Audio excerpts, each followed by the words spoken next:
Chaque année, près de 100 cas de méningite sont détectés en Côte d'Ivoire selon l'Organisation mondiale de la santé. En 2006, l'État ivoirien a enregistré 83 cas, dont 20 décès. Et la Direction générale de la santé, à travers la première édition de la Journée mondiale de lutte contre la méningite, souhaite sensibiliser la communauté sur la maladie et ses séquelles.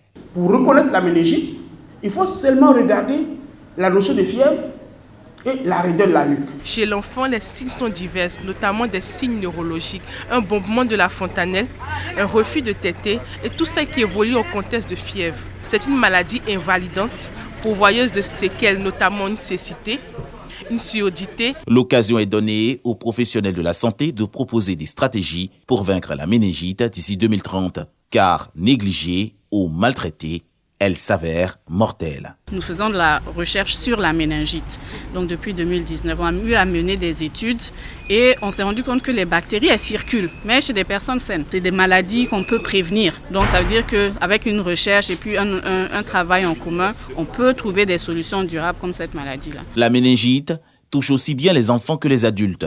Il existe plusieurs types de méningite, A, B et C. Le plus fréquent en Côte d'Ivoire reste la méningite du type A.